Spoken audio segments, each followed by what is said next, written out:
ఇక చాలు ఆపై బ్యాటింగ్ సరిగా లేదు, రిటైర్మెంటే కరెక్ట్, క్రికెట్ మైదానాన్ని వీడాల్సిన టైం వచ్చేసింది.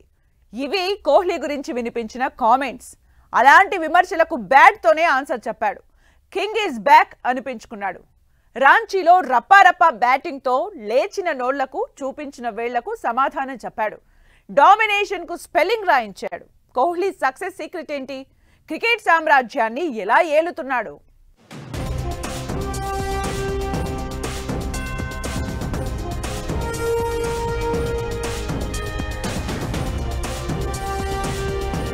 King is back. Kohli super innings. సెంచరీతో రాంచీలో విరాట్ రప్పారప్ప. విమర్శలకు బ్యాట్తోనే చెక్ పెట్టిన కోహ్లీ. క్రికెట్ సామ్రాజ్యానికి కింగ్ తనే అనే సౌండ్. అసలు విరాట్ కోహ్లీ సక్సెస్ సీక్రెట్ ఏంటి? 37 ఏళ్ల వయసులో ఇంత డామినేషన్ ఎలా? కోహ్లీని ఊరిస్తున్న అరుదైన రికార్డులేంటి? క్రికెట్ చరిత్రలో ఒకే ఒక్కడిగా మిగులుతాడా? రాంచీ సెంచరీ తరువాత ఫ్యాన్స్ లో చర్చ ఏంటి?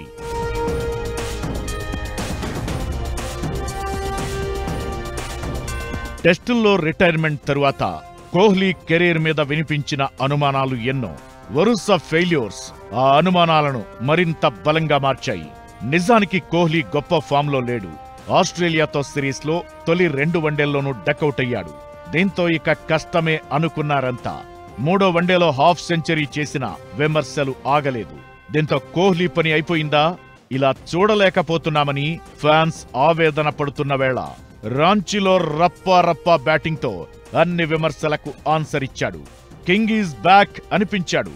ఫామ్ అనేది టెంపరరీ, క్లాస్ ఇన్నింగ్స్ పర్మనెంట్ అనే మాటని ప్రూవ్ చేస్తూ రెచ్చిపోయాడు. ట్రేడ్ మార్క్ షాట్లకు అద్భుతమైన టైమింగ్ ను జత చేసి సఫారీ బౌలర్ల పనిపట్టాడు.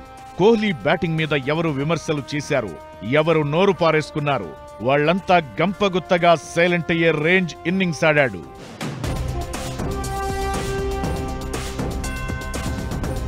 ఈ మధ్య నెమ్మదిగా ఆడుతూ ఆ తరువాత బ్యాటింగ్ గేర్లు మార్చుతున్న 37 ఏళ్ల కోహ్లీ దక్షిణాఫ్రికాపై మాత్రం స్టార్టింగ్ నుంచే స్వేచ్ఛగా ఆడాడు. అతడి ఆటలో దూకుడు తప్ప తడబాటు లేదు. షాట్లలో ఒకప్పటి జోష్ తప్ప పొరపాట్లు లేవు. అలవోకగా స్కోర్ బోర్డు పరుగులెత్తించాడు. సిక్సర్లు తక్కువగా బాదే కోహ్లీ ఈ మ్యాచ్లో 7 బంతులను స్టాండ్స్ లోకి పంపాడంటే ఎంత దూకుడుగా ఆడాడో అర్థం చేసుకోవచ్చు.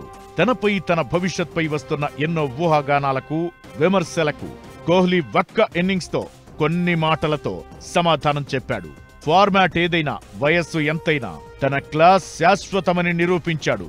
120 బాల్స్ లో 135 పరుగులతో తన బ్యాట్ పదును ఇంకా తగ్గలేదని చూపించాడు.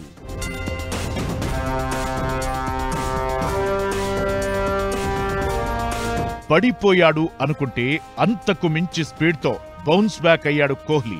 అదృష్టమో అన్నీ కలిసి రావడమో కాదు, కష్టమే కోహ్లీని మళ్లీ నిలబెట్టింది.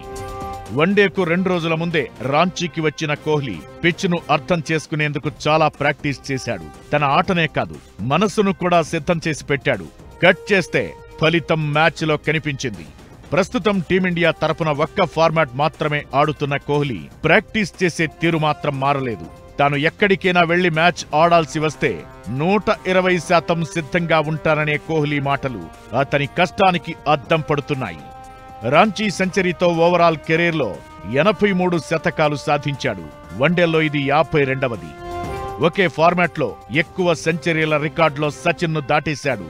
సెంచరీ పూర్తి చేసిన తరువాత స్టేడియంలో సెలబ్రేషన్ కూడా ప్రత్యేకమే. ఆ జంప్, ఆకాశం వైపు చూసి చేసిన నమస్కారం సంబరమే కాదు, సందేశం. తనపై వస్తున్న ఎన్నో విమర్శలకిచ్చిన సమాధానం కూడా.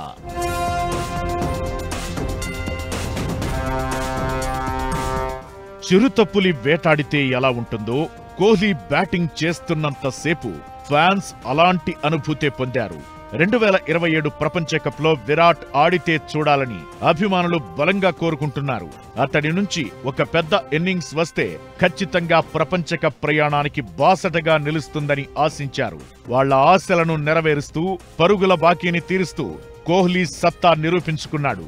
ఒకప్పటి కోహ్లీని బయటకు తీస్తూ పరుగుల పంట పండించడం అభిమానులను ఊపేస్తోంది.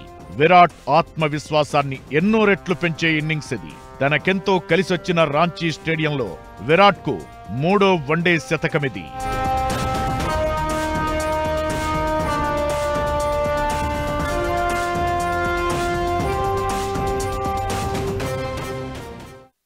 తన బ్యాటింగ్ పవర్ ఏంటో రాంచీ సెంచరీతో మరోసారి ప్రూవ్ చేశాడు కోహ్లీ.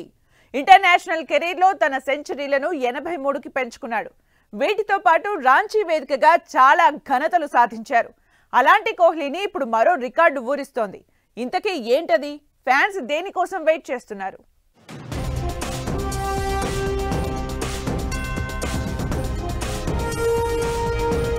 ధోని ఇలాకాలో కోహ్లీ రికార్డుల మీద రికార్డుల ధమాకా క్రియేట్ చేశాడు. రాంచీలో సెంచరీ కోహ్లీ వన్డే కెరీర్లో 52వ. దీంతో ఒకే ఫార్మాట్లో అత్యధిక సెంచరీలు సాధించిన ఆటగాడిగా సచిన్ రికార్డును బద్దలు కొట్టాడు. ఇక రాంచీ స్టేడియంలో కోహ్లీకి ఇది 3వ సెంచరీ.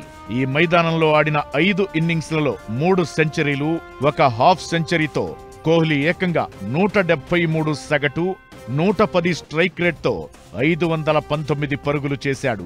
ఇక భారత్లో 3 వేర్వేరు వేదికల్లో 3 సెంచరీలు సాధించిన మొట్టమొదటి భారతీయ బ్యాటర్గా కోహ్లీ రికార్డ్ సృష్టించాడు. ఇంతకు ముందు సచిన్ కేవలం వడోదరలో మాత్రమే ఈ ఫీట్ సాధించాడు. ఇక సౌత్ ఆఫ్రికాపై అత్యధిక సెంచరీలు చేసిన భారతీయ ఆటగాడిగా కోహ్లీ నిలిచాడు. ఇకటు అంతర్జాతీయ క్రికెట్ చరిత్రలో నమోదైన 7000వ సెంచరీ ఇదే కావడం మరో హైలైట్.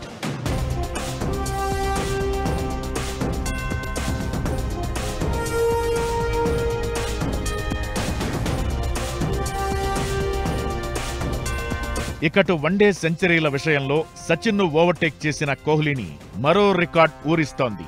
100 సెంచరీల రికార్డును బద్దలు కొట్టే ఛాన్స్ ఉందా అనే చర్చ జరుగుతోంది.